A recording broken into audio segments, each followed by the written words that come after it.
Hi, I'm Ron James, and this is another edition of the Sedona Scene.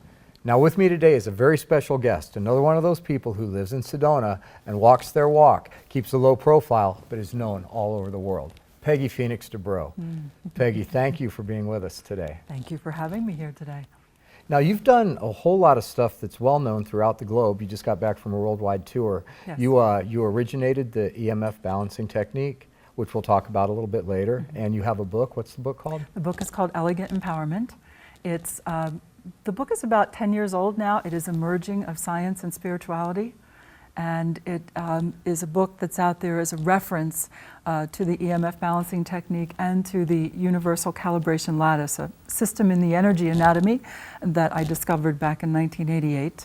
And I've been working with that system all of these years, all over the world, using it, proving it, finding out more about who we really are and how to strengthen our own presence and our own ability and our own wholeness in our daily life.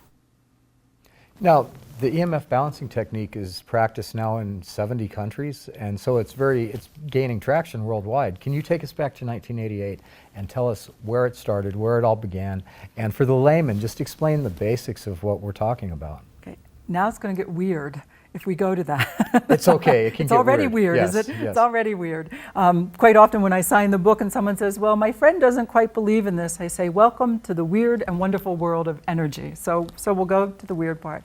1988. Prior to that, I had already had an experience of no beginning and no end, which really, to use the words that we understand today, it blew all my chakras wide open. You could say that it really blew my awareness and my mind. This was not drug-induced or alcohol-induced. I had that experience at the end of the 60s, the beginning of the 70s. And it brought about tremendous awareness within my own being of that no beginning and no end, of the unlimited love, of just how connected we all are. And it also made it very difficult to live here. So I did a lot of study for 15 years. I studied many different things, from born-again Christianity to I studied with several shamans.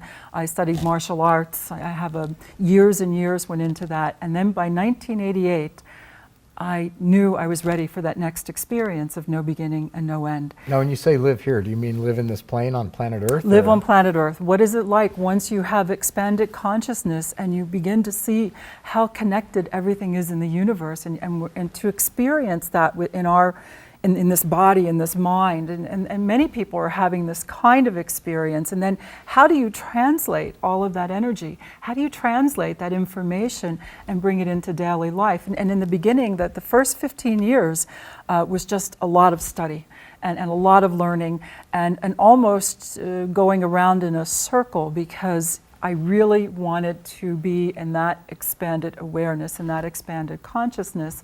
And in 1988, I'm a mother of two, and I'm taking care of other children so I can stay home. So for many years, I lived quite a monastic life just by living my daily life.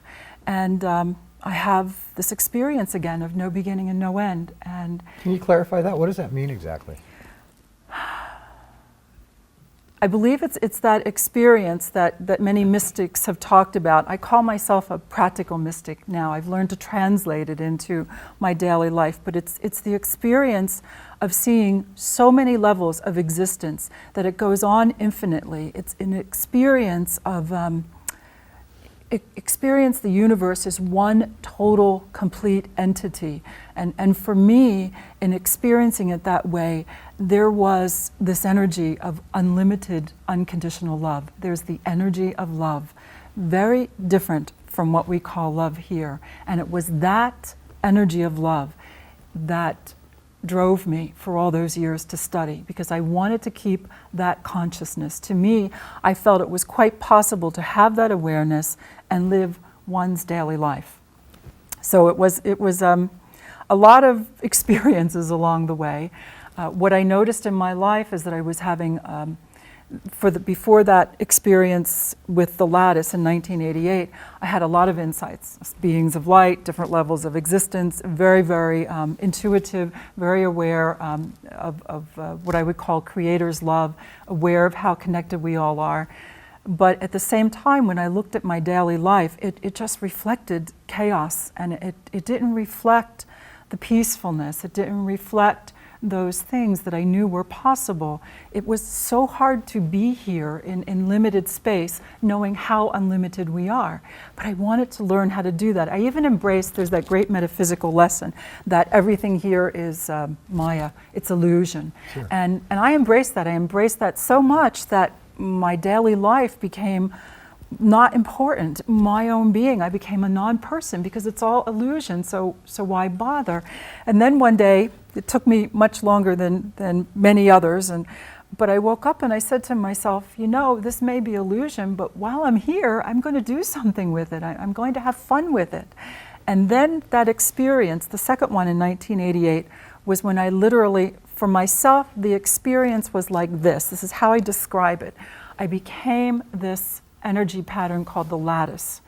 I later started to learn that the lattice, or this pattern, is a system in our energy anatomy, and that this system in our energy anatomy allows us to live more of these truths, to become more of that wholeness, that holographic wholeness or holiness that we are, to be a better person, to live a full life, and to bring all those different energies into now time. So, and then I started to understand the system of the energy anatomy was in, I could see it in other people's energy fields. Then I started to learn how to work with it and develop the work, and then developed where people wanted to learn how to do the work, and developed teachers.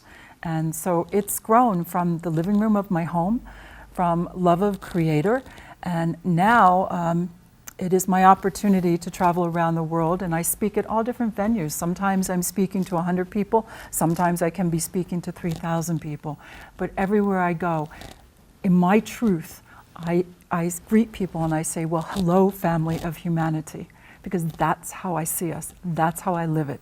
So it started with this love of this other place, and now I've fallen in love with human beings. And that's also evident in all the travel we do and all the people we meet. I'm learning about Creator in ways I never thought I would.